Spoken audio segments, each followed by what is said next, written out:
Hey guys. Hi, good morning. So we have Gina and Todd here. Hey, how are you guys? How Oh, are you it's a today, little Alex? it's a little jumbled on your end. Good. Good. So as I was saying, we Good. have applications open for our food program, and it's a little blurry with you guys. Don't know if you guys can figure out a little stronger internet there. But real quick, tell us about Opuntia Cafe. Oh, long, long story about Opuntia Cafe. It was we started about 3 years ago in 2017, and we moved to the rail yard in our new location last October. So And you guys you're based in Santa Fe, and you guys became one of the most beloved local foods, serving locally grown food, but really different food. Yeah, what we tried to do with the food was find options that are healthy and more of like an international type of thing, like comfort food, Yeah, starting with a vegetarian, vegan base, big flavors, but then you can add on your proteins like your bacon and your yeah. And eggs, good Todd, stuff. you had founded a very successful for lots of us who live in Santa Fe coffee shop called Iconic, and you Yeah. sold that.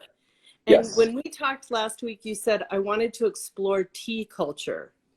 So how does Yes. Opuntia move you guys into tea culture as opposed to coffee culture? Good question. There's similarities. Coffee seems to be a little more punk rock, which I identify more with myself. But there's with a refined palate if you really get into coffee, as I think everyone should. But then with tea, what I liked is like it's the same plant. It's a Camellia sinensis plant, and then depending on how you process it, you get a green tea or a white tea or a oolong tea or a black tea, and these different flavor profiles and these, and then with it there's culture and history, and it's Yeah, fascinating and it's yeah. delicious. So, So the other thing that we talked about last week is this, what I call the magic mix, because Opuntia Cafe brings together, you guys didn't even talk about food for the first several minutes. You talked about design. You talked about creating nooks. You talked about bringing the outdoors inside. So tell me a little bit, Gina, how is it that you envision creating space where people almost happen to eat? thank you for defining it in that way. My Not to say that background, the food at Opuntia doesn't rock, but it is partly this space that is so incredible that people go there for. I think it's fun to think about Opuntia like branches that connect. So there's the food story and the tea story. Tea also has a story about seasonal.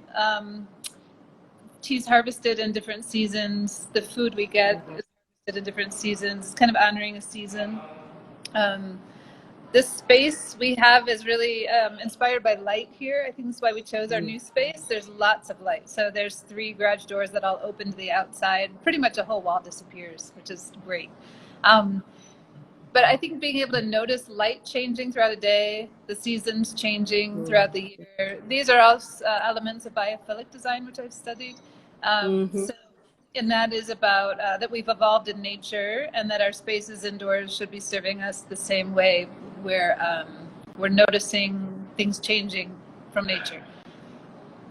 So the space is And designed with you those go to concepts. one, and when somebody goes to Opuntia, the first thing they notice, or at least the first thing I notice, is all the plants. The plants. So Yeah. So tell my the folks online a little bit about why plants. Who cares about succulents and vines and all these plants? Um, again, it's noticing nature changing. So having plants indoors is really healing to people because they can. Well, I created little environments to kind of seed around also. So there's a desert environment by the south windows. It's pretty warm. So anyone that likes a lot of sun tends to enjoy those plants as well. Um, there's a tropical section in the middle of a restaurant that has a koi pond and less light. So I think just the humidity alone, we live in the desert and we don't have a lot of humidity. So it's it feels really good to sit around that pond and hear the water and see the fish. Yeah. And I think plants, I get to sell plants here, which is my part of Opuntia, but I think it also just creates the space and makes it a living space. Yeah, yeah. So what are the things you guys have done that's a little different maybe than other food entrepreneurs we work with? And by the way, if you're interested in applying to our food program, go into the link tree, check out the application, just direct message us if you want more info. But Todd, we talked about working with investors, which I think can feel like a really scary, overwhelming, you know, especially for creatives who money people can feel like people, like you speak a different language, you live in different worlds. You guys have bridged that, but you also have some savvy advice. What are some of those pieces of advice? Yeah, well, if you do take on an investor, it's important that you bring in somebody, not only that you trust them, but they're offering something to some, so they understand how to run a restaurant. So when they need advice, let's say you've run this place for 25 years, you know, one of our investors, and he can speak into it. We have other investor who's an incredible business person here in town and actually around the country, and he can speak into support. You're excited about something, you feel good. The other thing with the investors too is keep in mind it's like you're getting married. So you're with these people through the entire project. So you need to get along with them. You need to trust them. You need to, you know, you're going to be spending a lot of having difficult conversations with them at times. And so you need to be with an investor that you could do the long haul with. And then in addition, with investors, you have to have an exit strategy, because what if it's not working out, or what if they want to leave? And so what does that look like, and how does that protect yourself and the company and honor them? And you need to have that plan in place before you bring on the investor. Mm-hmm. So how can investors make money back? What are ways that restaurateurs or food entrepreneurs can think about, okay, how would I get someone to invest in me when their goal is, yes, to help me grow a cool business, but moreover, get their money back plus more? How does that happen? What are ways that food entrepreneurs and companies generate returns for investors?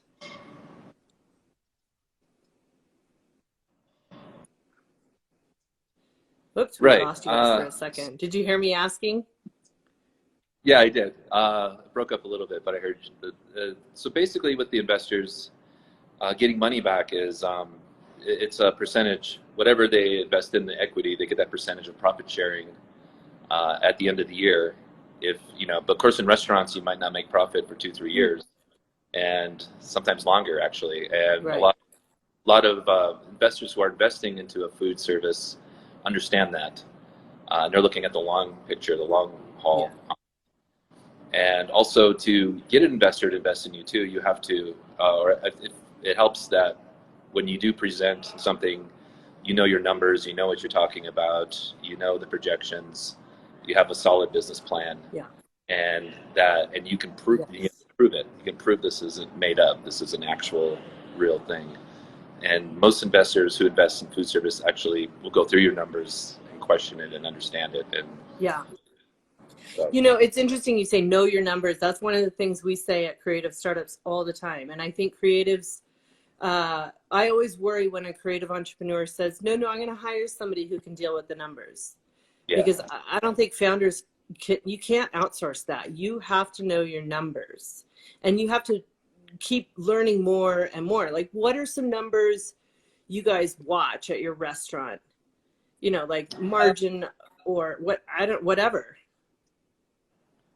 Yeah. Restaurant numbers are all over the place because we go through food, and product goes really fast. It's not like so inventory, I guess, is one. Yeah. And just constantly having to refresh inventory. Yeah. Like a moving vehicle all the time. Yeah, and like with, for example, like food costs, what you're paying for your food what you paid this month might be different next month. Avocados might go up because there's a drought. Yeah. So then the second they go up, you got to know that your invoice went up and you got to raise your prices to compensate. The biggest one is your labor. You know, if someone's clocked in an extra 20 minutes a day, that's going to cost you a fortune. Or keeping extra no one goes overtime because you're paying time and a half. And how do you guys plan for number of customers coming through at a given time? Because at your old location, it was small, and the line, I mean, people would wait an hour to sit at Opuntia. How do you guys figure that out? It was a little more predictable at our old space. It's hard with COVID because we don't really have a way to track it so close. Or we have a way to track it. It's hard. Every week's different is what I should say. COVID is difficult. And when we created the business plan with the numbers, it's based on your seating capacity, how many table turns you can do, slow times of the day, how many minimal, and knowing the industry standards, but also knowing your community, because you get the standards, national industry standards help a lot, but that doesn't speak to your community. And so when you're watching your own community, you can just predict it's going to be this many people by this time, this percentage of growth over this many years, you know, and you put that in, and then it maxes out.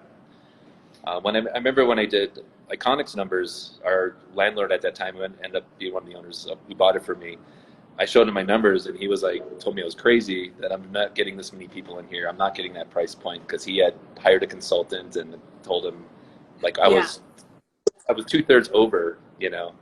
And I remember telling him one day, showing him our system, I go, look at the numbers, they're the ones I predicted you, that you told me I was crazy. And then he laughed, you know, he was happy. But that's interesting though, because I think it can feel comfortable to hire a consultant or that expert, but there's really no substituting, you know, to bring in agriculture. I remember years ago when I managed a farm, there was a saying that the best fertilizer is the farmer's footsteps.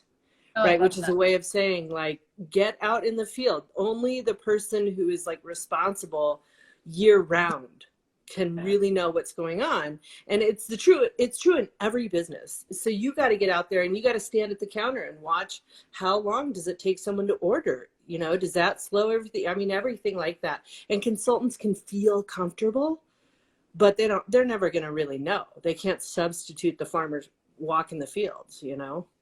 No, exactly. It's based on numbers, and our town is changing so fast that those numbers maybe a consultant would have isn't even the same this year as it was last year. As far as tourism and the way that rail yard's growing, So here in Santa Fe, you know, the city of Santa Fe stepped forward to support the accelerator program that we're doing for food startups. And I think they're really visionary in that they see that local food, whether it's coming out of the field or being made here but shipped to Denver, that local food movement is catching hold in a way.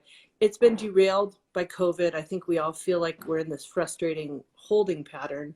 But if you guys cast your eyes to 2 or 3 years out, where do you see, aside from restaurants, describe the local food movement and what that can do for Santa Fe?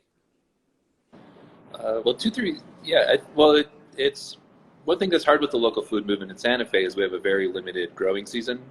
5.5 so months, a lot of the maybe 6. You know, and I'm originally from California, which is like year-round everything you could imagine.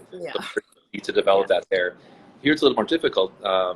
However, there are just some incredible farms and farmers going out of the way to do something special and something amazing and providing really incredible product. And I think that there has been a momentum in that. And I think it's going to continue, and I think it's going to continue to flourish. So there's, you know, like our friend owns a buffalo ranch locally, and just the care that they're giving to that creates a better product, and they're conscientious, and you know, they're thinking long term too. And so to see all these types, going to see a more solid local community, which is easier to get stuff for restaurants too. Gina, you have thoughts on that? I don't know if it's my internet or theirs, but I think we've all gotten used to the internet challenges with COVID.